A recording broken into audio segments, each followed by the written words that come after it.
Alors l'ASPANC a été créé le 5 décembre 1972.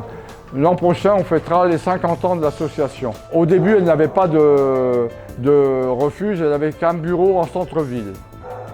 En 1974, le 30 décembre 1974, une parcelle de terrain située à côté de la station d'épuration des eaux de Dambéa est attribuée à l'ASPANC par bail emphytéotique devant notaire. C'est un bail de 30 ans. Actuellement, dans ce deuxième refuge, nous y sommes depuis le 11 décembre 2019, toujours sous un bail emphytéotique.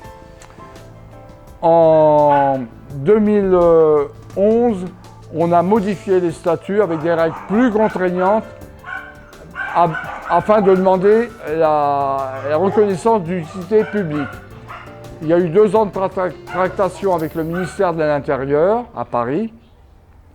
Et en 2013, le 17 juillet 2013, le Conseil d'État, après avis du Conseil d'État, le ministère de l'Intérieur a publié un décret reconnaissant l'ASPANC comme établissement d'utilité publique. C'est très important pour l'association parce que c'est une des rares associations à être reconnue d'utilité publique sur le territoire. Donc c'est important pour dire que la cause animale, c'est important pour nous. Notre objectif, nous, c'est inscrit dans les statuts, c'est protéger les animaux et s'assurer que les dispositions législatives et réglementaires qui protègent les animaux sont bien appliquées. Ensuite, nous avons aussi comme objectif de faire évoluer les mentalités pour progressivement que l'animal soit respecté et s'intègre bien dans la société.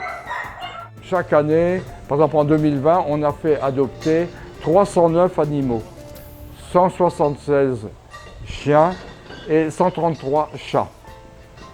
En 12 ans, depuis 2009 jusqu'à 2020, il y a eu 5100 animaux adoptés à l'ASPANC.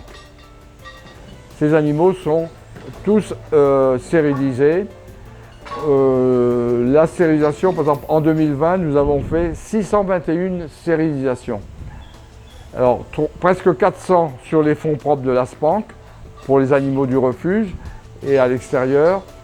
Et ensuite, presque 200 avec des fonds gouvernementaux, des subventions gouvernementales, de la DAVAR et du groupement technique vétérinaire, de la province sud. Et le Mont d'Or nous a donné une subvention. Nous avons pu stériliser 34 chiennes de rue de façon à limiter la surpopulation et l'errance dans les rues du Mont d'Or. La stérilisation des animaux domestiques, c'est fondamental pour le pays. Actuellement, on a beaucoup trop de chiens et chats qui errent dans les rues ou dans les forêts. Et là, c'est grave pour l'environnement, parce que la faune sauvage peut être en danger. Des animaux, des chiens et des chats pas nourris, ils vont se nourrir sur la faune sauvage. Et ça peut mettre en péril certaines espèces.